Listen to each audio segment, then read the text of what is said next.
Hoy el Ministerio de Economía y Finanzas va a presentar lo que han sido los gastos, cómo se gastó, cuánto se gastó a lo largo del 22 y lo vamos a sumar a los ingresos que hemos tenido en el año 22 para llegar a comentar con ustedes el resultado fiscal.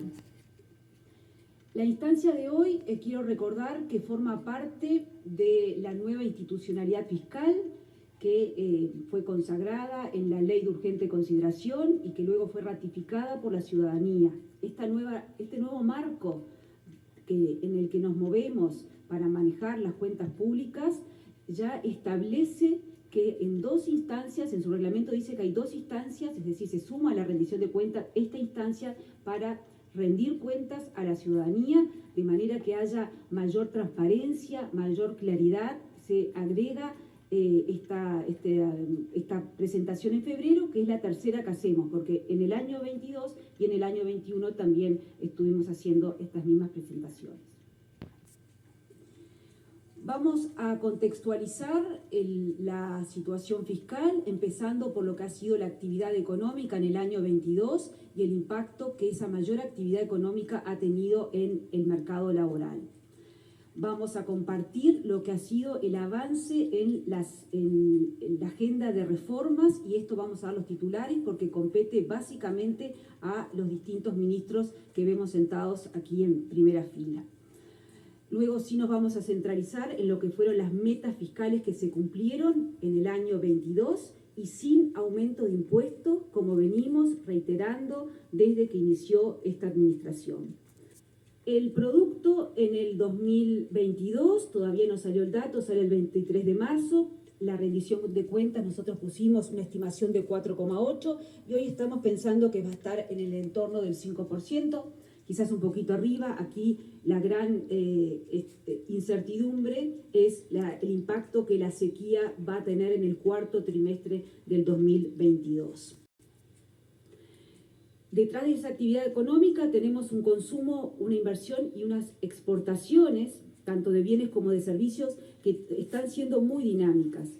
Mostramos aquí las exportaciones que han alcanzado niveles récord, pero también el consumo de los hogares está teniendo una evolución importante, y así esperamos que siga en la medida que se empieza a recuperar el salario real, y en términos de inversión también vemos una evolución muy positiva. Agrego que la inversión extranjera directa, que no la presentamos acá, pero también es muy importante. Y agrego que dentro de las exportaciones de bienes y servicios, los servicios que más allá del turismo y de los fletes, los servicios, el resto de esos servicios está teniendo un comportamiento muy dinámico con un valor agregado muy significativo.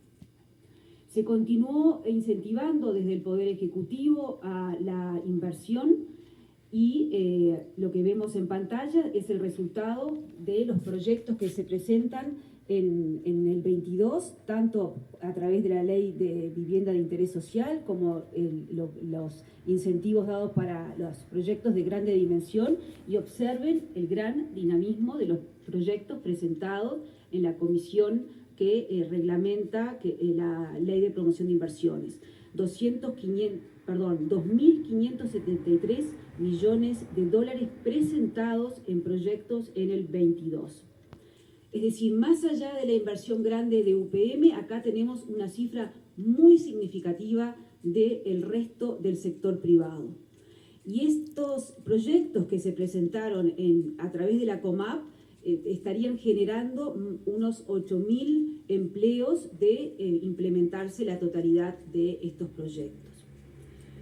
Es importante ver la inversión cómo ha ido evolucionando de forma positiva, y ahí de vuelta destaco que más allá, dejando de lado UPM, la inversión igual tiene una trayectoria sumamente positiva. Vemos sin UPM, las cifras están en verde, sin UPM en verde, y estas cifras muestran una tendencia alcista a lo largo de estos años desde el 2019.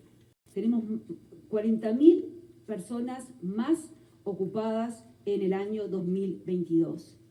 Y esto es algo sumamente importante.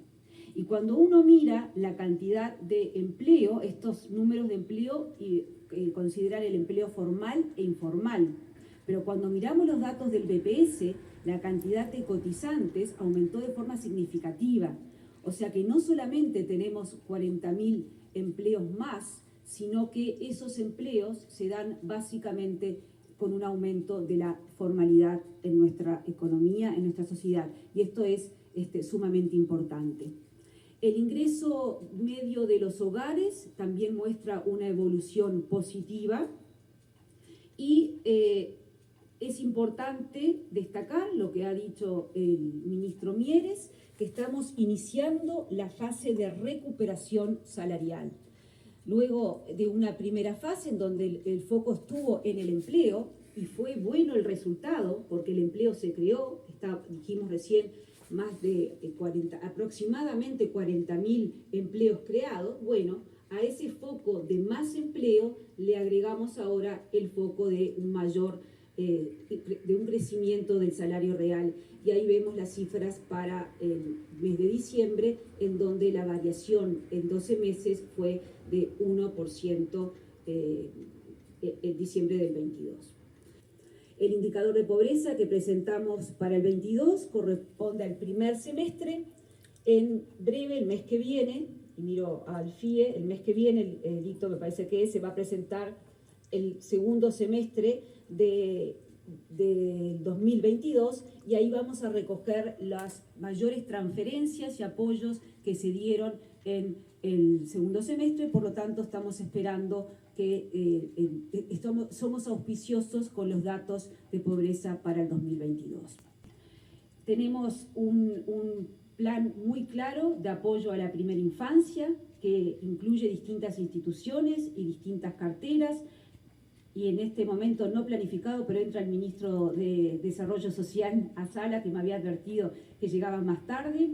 Esto no solamente involucra la cartera de Mides, sino que también tenemos a INAU, los planes CAIF, tenemos, bueno, está también OPP, está trabajo involucrado.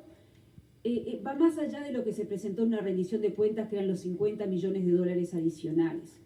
Hay nuevos, además de recursos, hay nuevos instrumentos para apoyar a los niños de 0 a 6 años, que es lo que hemos aumentado, extendido este año.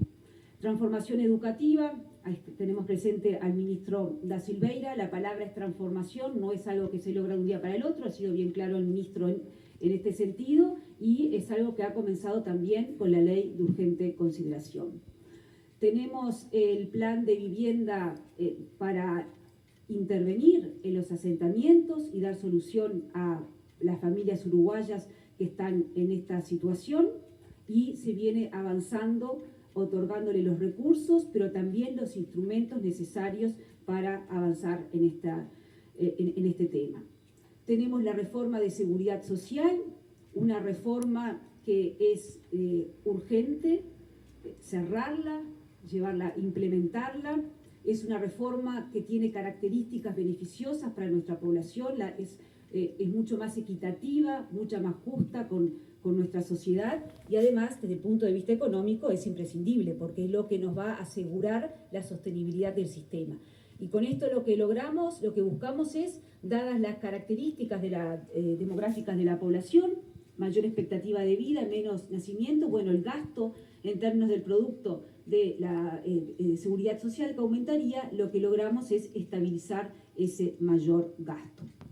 En materia de obras públicas, el ministro Falero ha sido claro, y vamos a ver los números concretos en unos minutos, que realmente se está frente a una reforma por la velocidad que se está imponiendo en las obras públicas, y obviamente todo esto termina influyendo, impactando en lo que es el crecimiento económico.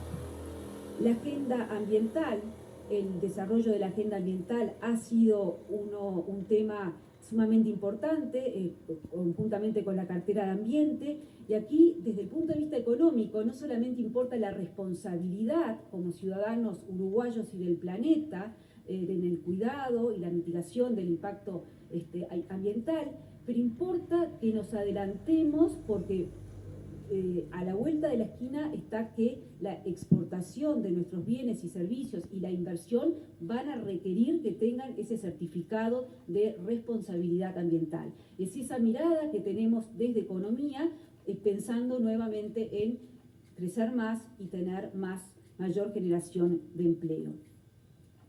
Y finalmente, como parte de esta agenda de reformas, que podemos estar dejando alguna de lado, tenemos la profundización en la inserción internacional, que no solamente se trata de lograr acuerdos de libre comercio, en los cuales estamos trabajando con la Cancillería y con los ministerios sectoriales de forma muy activa, pero también se trata de los pequeños pasos concretos, pero que son muy grandes en términos de impacto para nuestra sociedad, de vuelta en términos de inversión, en términos de empleo.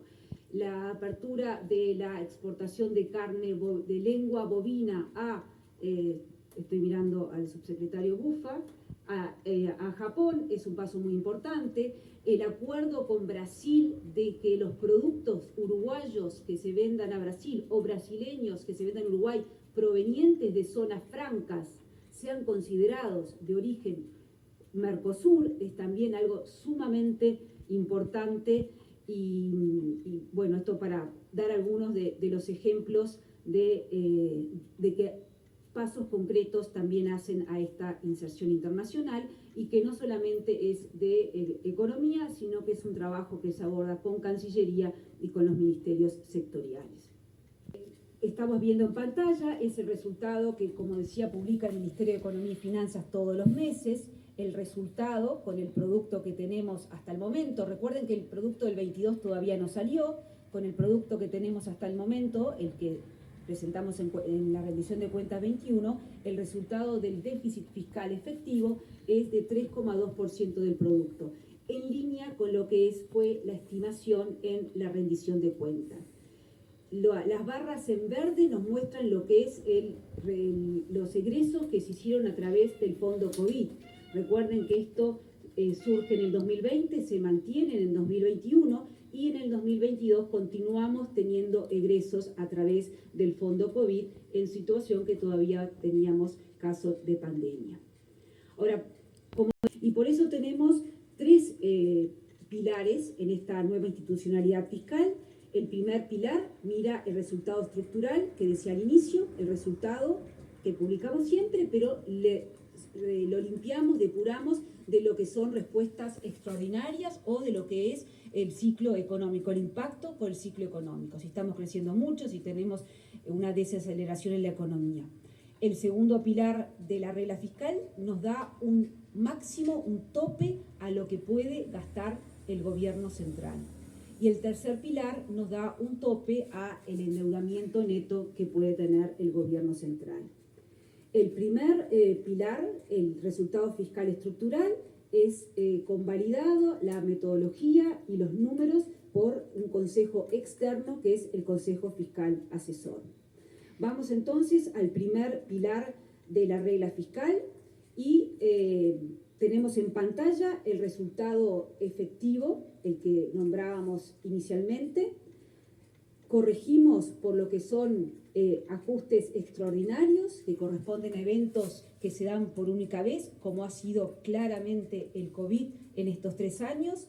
Corregimos en naranja por lo que es el ciclo económico, si nos encontramos en un momento de auge o en un momento de recesión, y eso nos lleva a un resultado en términos de el producto de 2,4% de resultado estructural, que compara con el 2,6% que era el objetivo de resultado estructural. Es decir, que estamos alineados en el primer pilar con lo que nos indica la regla fiscal.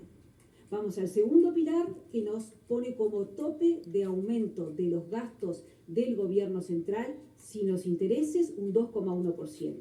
Ese número no es caprichoso, surge del crecimiento potencial de la economía y también ha sido alimentado ese número por otro comité externo, que es el comité de expertos, nos da insumos para llegar a este 2,1.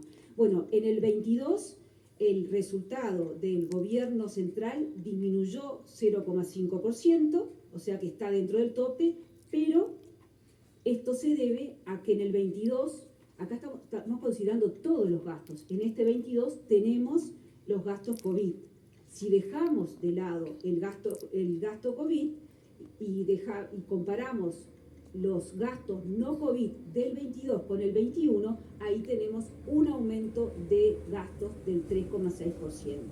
Reitero, la caída en este caso de los gastos totales son porque estamos incluyendo los gastos en COVID y en el 21 recordarán que tuvimos un gasto muy grande en términos de fondo COVID. Cuando lo comparamos con lo que es el gasto en el 22 nos da esa caída. Y el tercer pilar tiene que ver con la autorización para el endeudamiento del gobierno central. El límite dado por ley es de 2.100 millones de dólares y el endeudamiento neto del gobierno fue de 1.813 millones de dólares en el 23, con lo cual está dentro de la regla. Primer pilar de la regla fiscal, cumplida. Segundo pilar de la regla fiscal, también cumplida. Tercer pilar de la regla fiscal, también cumplida. Esto para el gobierno es sumamente importante. Aquí estamos presentando algo que es ley, es un mandato por ley. Es nuestra obligación presentarlo y esto es lo que nos permite tener la conducta, la disciplina y nos para hoy en una situación cómoda para enfrentar la incertidumbre que pueda venir, como lo hizo en el pasado cuando enfrentamos la situación de pandemia.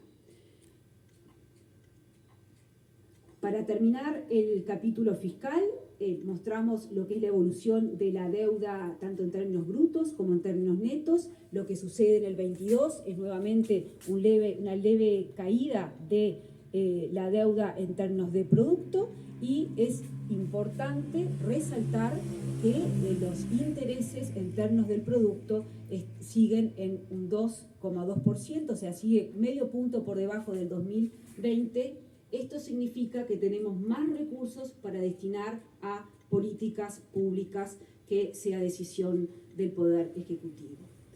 Y bueno, finalmente, toda esta situación fiscal, unida a la actividad económica que presentábamos al inicio y unida a la fuerte institucionalidad que tiene nuestro país, nos lleva a que Uruguay hoy tiene la calificación crediticia más alta de su historia.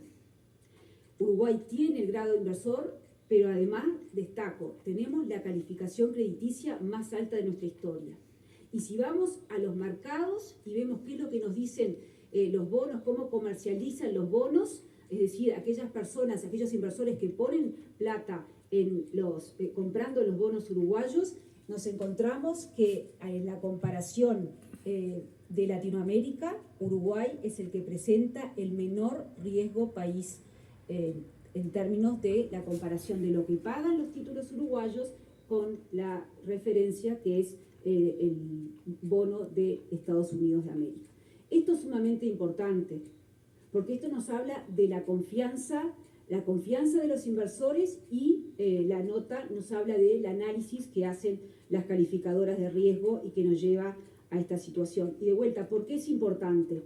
Porque si tenemos menos spread, pagamos menos intereses y podemos destinar más recursos a políticas públicas. Porque esto permite que se atraigan más inversiones, que haya más inversiones, tanto domésticas como del exterior. Y esto es lo que nos lleva a tener mayor empleo. Y obviamente también esto es importante porque los fondos de pensión uruguayos tienen una buena parte de inversión en los títulos del gobierno. Y esto hace que, por lo tanto, esa inversión sea más fuerte.